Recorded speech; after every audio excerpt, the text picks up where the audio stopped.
I want to talk a little bit about IRA accounts, traditional versus Roth.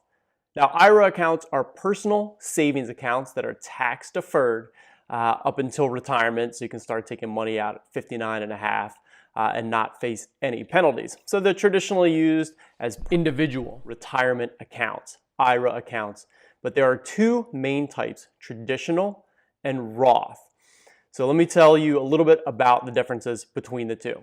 A traditional IRA account, you can put in up to $6,000 this year in 2019 per person, and it is tax deductible. So if you put in that full $6,000 in next year's taxes, when you go to file for 2019, you can deduct $6,000 off of your income. So that is tax-free. You're getting the tax savings when you put that money into a traditional IRA account.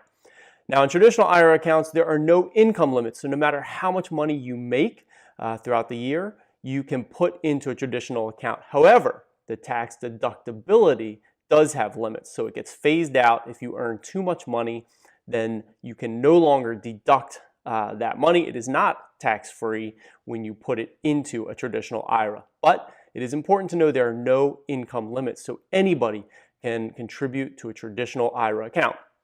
You put the money in the traditional account, and then it grows tax-free. So anything you invested in, stocks, mutual funds, ETFs, it all grows. You get ordinary dividends and reinvest those. All of that is tax-free for the life of the account.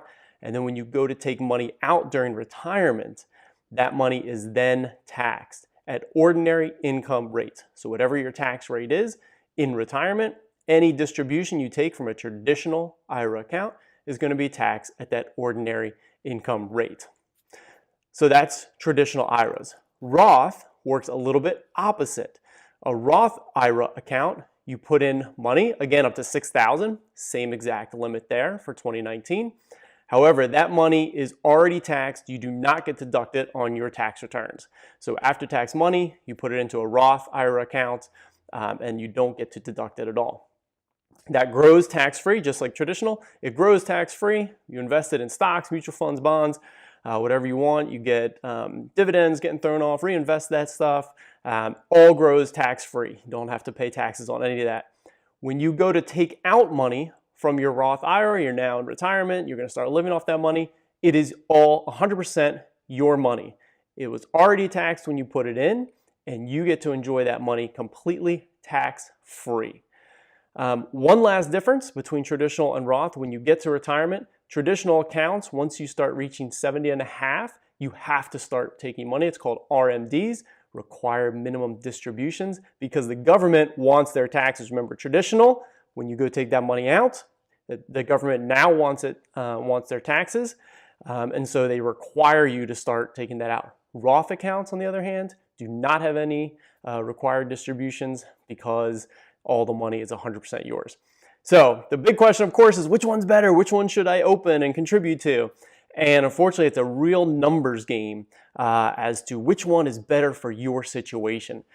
Whether you get to deduct it, the traditional, and take the deductions now, and then when in retirement, you pay ordinary income versus pay after-tax dollars now, but then 100% of the money is yours in retirement.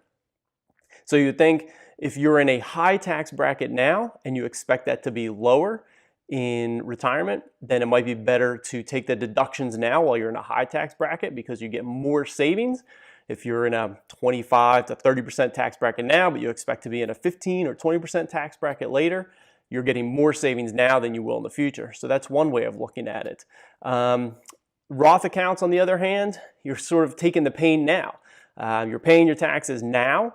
So I think of it as a more conservative approach because you're paying your taxes now, taking the pain, living on that little bit less now by paying those taxes, but then come retirement, you got 100% of your money. It's all yours, and that feels really great. So it can be a little bit more of a conservative approach.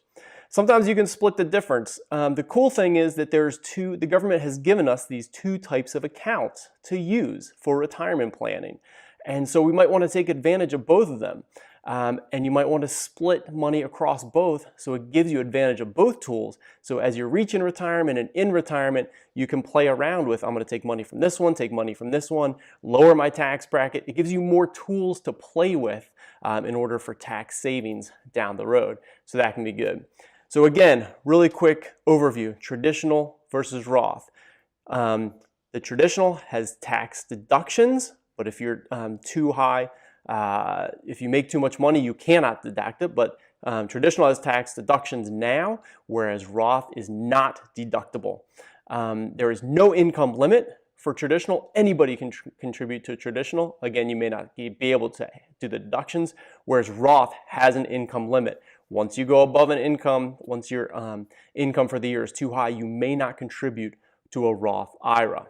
They both $6,000 for 2019, and then when you get into retirement and start pulling money out, the traditional IRAs have is taxed as ordinary income, and the Roth IRAs is not taxed at all. It's 100% your money. So there's a quick overview on the two types of IRA accounts, traditional versus Roth. Have an awesome day.